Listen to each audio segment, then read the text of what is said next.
Welcome back to Gothic Homemaking.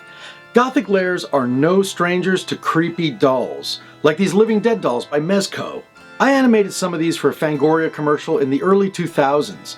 The first series was released in the year 2000, and they're still going strong.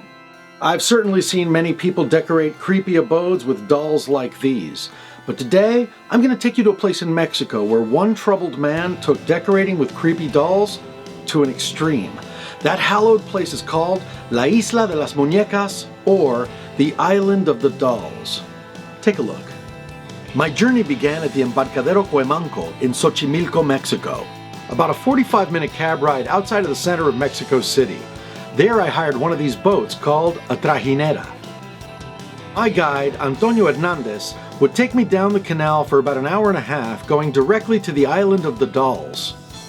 Despite our gloomy destination, there was plenty of revelry along the way, as this is a popular place for families to have festive get-togethers on the water. There was also plenty of wildlife to enjoy along the way, but that's not why I was there. I came to see for myself the famed Isla De Las Muñecas. The local legend has it that a man named Don Julio Santana Barrera lived on a small island on this canal. He had no wife, no children, and he lived alone in a small shack. Tragically, the tale says that he found a drowned girl here in the canal, and there was nothing he could do to save her. It is also told that he found a doll floating nearby that he believed belonged to the girl. Dismayed by her death, and in an attempt to put her spirit to rest, he hung it from a tree. Perhaps his sorrow could not be sated, or perhaps, as some say, he was plagued by her spirit. So this strange ritual continued until his entire property was covered in discarded broken dolls. And sure enough, as our trajinera pulled into the Island of the Dolls, we were instantly met by hordes of them. They are weaved into the trees and hung from the branches, staring down at you with empty eyes. Locals swear they've heard the dolls whispering to each other, and Senor Hernandez told me that on a previous trip, one was heard laughing at some of the visitors to the island as they walked away from it. When they returned to check the doll, it had no batteries nor any mechanism to make it speak. I was reminded of a Mexican children's song by Cri-Cri called La Muñeca Fea. Escondida por los rincones, temerosa que alguien la vea, platicaba con los ratones, la pobre muñeca fea. Un bracito ya se le rompió, su carita está llena de hollín, y al sentirse olvidada lloró, lagrimitas de acerrín. I continued to weave my way through the dolls until I came to the shack of Don Julio's, and in truth, to some it might look like the nightmarish home of a serial killer.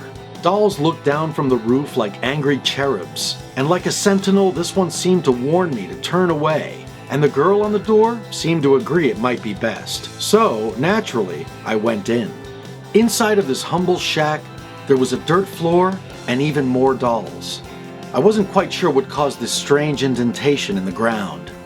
There was also a small bed, and it occurred to me that the best way to understand this man and his motivations was to try to walk in his shoes and to try to see things from his perspective.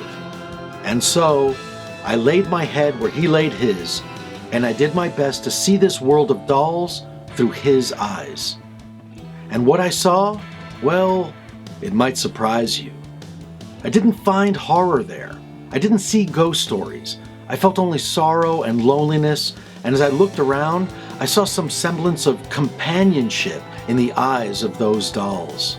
I left that bed overwhelmed with a sense of not madness, but something like longing. I took a walk over a small bridge on the property and found my way to another structure. What I found in there was to me even more surprising than all of the dolls combined. There was a humble place setting and some personal items.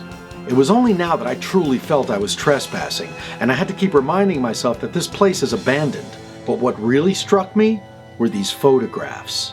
In them was this absolutely gorgeous woman, the kind of face you fall in love with, and her name was Dolores del Rio. I stood there in the dark for a long time looking at these photographs. The accounts of Don Julian finding a drowned girl in the canal are part of local legend, but there's no actual documented proof that it ever really happened, and I heard a lot of doubt from the locals.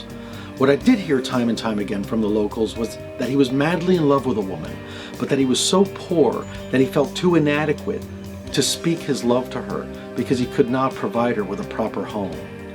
These photographs, presuming they were actually put up by him, spoke more directly to me about Don Julian, the man.